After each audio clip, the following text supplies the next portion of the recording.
nakalagay sa budget. Kinukuha naman nila, ito naman baliktad. Kukunin nila yon, ilalagay nila sa program. Maglalagay naman sila ng flood control kapalit. Because in the budget, hindi mo pwedeng baguhin. You cannot increase or decrease the budget. So ano ang nangyari? Wala na. Wala na mangyayari sa term niya. Yung Metro Manila Subway 2030 na matatapos. Panay Guimaras Road.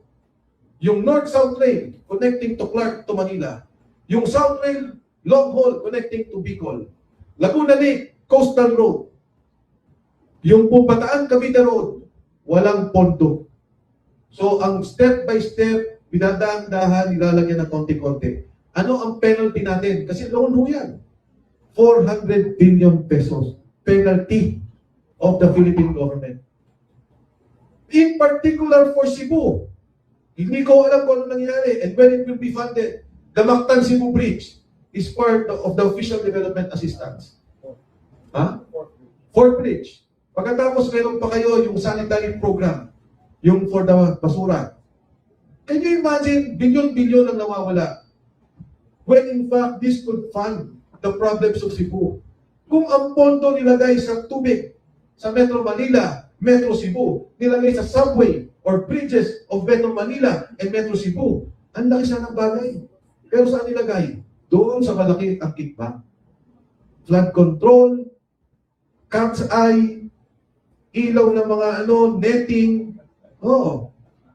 Kung saan tumakbo si Cabral, yung tumalon siya, sinasabi, ito yung maraming netting program na ginagawa nila, where you have a very high kickback. One of the things that we raised also is the drug problem of the president. Hindi galing sa atin yan. Hindi ang personal against the president. But this was the claim of his sister, si Senator Amy Marcos.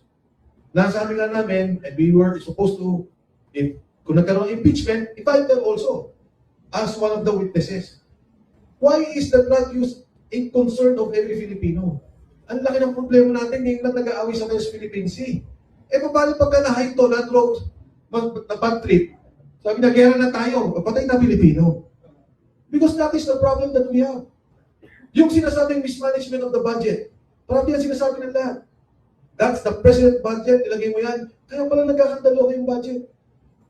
Because, I do not know, and it's up to the president to prove us wrong. Siya dapat na mag-defense sa sarili niya. Because if there is a mental incapacity to govern, then we are in trouble. Delikado ang ating bansa. Alam nyo, dito sa mga nangyayari, explain ko lang yung sinabi ni Marcoleta. Ninote ko sabi ko baka makalimutan ko. Alam nyo, nare-recall nyo si Descaya, nandito ngayon sa Lapu-Lapu, di ba? Sabi ni Marcoleta, sabi nila, kailangan magkaroon ng restitution. Di ba yan? Sabi ni Marcoleta, wag mo lang restitution. There are two steps. Protective custody. Protektahan mo muna kasi nagsasalita na. At tinuro ni Descaya 17 na congressmen. Tapos, I'm not sure kung ilang senador. Basta nagturo na siya. Tapos, ang tinuro din niya, nagturo na si Descaya, and sabi nila, hindi. Dapat Descaya, bago ka maging state witness, magkaroon ka mo ng restitution. Alam niyo, this was explained to me by a lawyer. And nandito to, magaling na lawyer din to si Atty. Mike. Ano sabi niya? Mali na magbigay muna ng pera. Sabi ko, bakit? Isipin mo, Mike, nagnakaw ka ng 10 billion. Okay? Sinabi mo sa akin, boss, magbibigay na lang ako ng 1 billion pabalik sa gobyerno. Bibigyan kita ng 2 billion. Gawin mo na akong state witness. Anong ibig sabihin ng state witness? Wala ka ng kaso. Kung ano man ang pera mo na ninakaw, pwede mo nang itago. Yan ang delikado. Sabi na dapat, mag-hearing muna, sabihin niya lahat, i-determine magkano ninakaw niya, kaysa pag-usapan magkano isusoli mo. At least, malinaw, on paper, nagnakaw kang 10 bilyon, isoli mo 9.5. Oh, itago mo na yung 50 million. Laki pa rin, no? 50 million. Pero bahala na. Pero at least, there is a determination, a reference point. Tama po? O, ngayon, ikwento ko nangyari.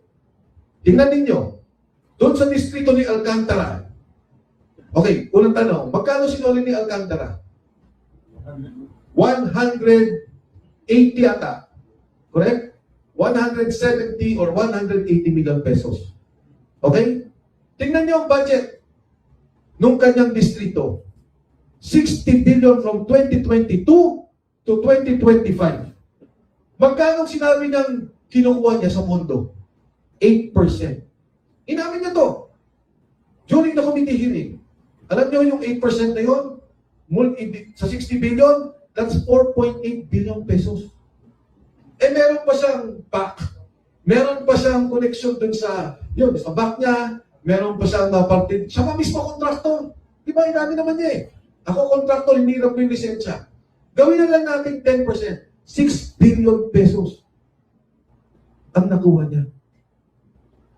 On his own pa lang yan. Eh bakit ang sinuli mo 180 million? Ngayon, state witness ka na, wala ka ng kaso. Ganon din si Bernardo. Bernardo has been talking about funds. And Bernardo is not just talking about Bulacan. He's talking of the entire budget, which is about 700 billion to 1 trillion pesos a year. Yan ang pinag-uusapan nating pera. Ngayon, nung nagsabi si Sandy ko, sabi niya, ang nakukuha sa customs, dinideliver kay BBM, kay First Lady, 11 billion pesos. Ang epekto, sabi niya dun sa asukal, 9 billion pesos. Alam niyo ho, yung inflation, nagtataka ko sa Pilipinas, supposedly bumababa na because we came from the crisis of COVID. Ngayon, bumababa na yung presyo ng inflation pala. Pero bakit ang presyo tumataas? Mas mura ang asukal, sibuyas sa Singapore, sa Malaysia. Eh dito may bigas tayo. Singapore nga, walang bukid.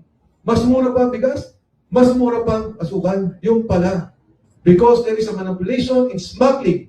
And Saldico spoke about it. Yan, kailangan sagutin ng Presidente. And last but not the least, and this is very important while we are here during the ASEAN. Alam niyo ho, yung kidnapping ni Pangulong Duterte. You know, Mayor Mike and I was talking about the arrest of Mayor Duterte. And I've been thinking about this for a very long time.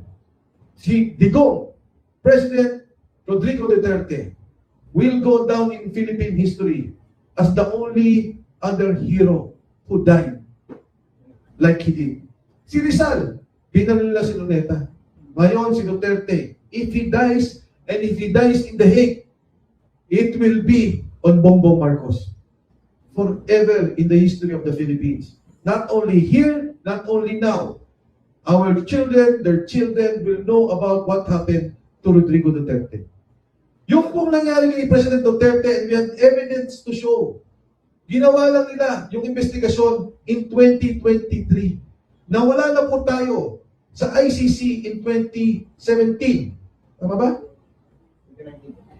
2019, 2018, we abrogated the treaty.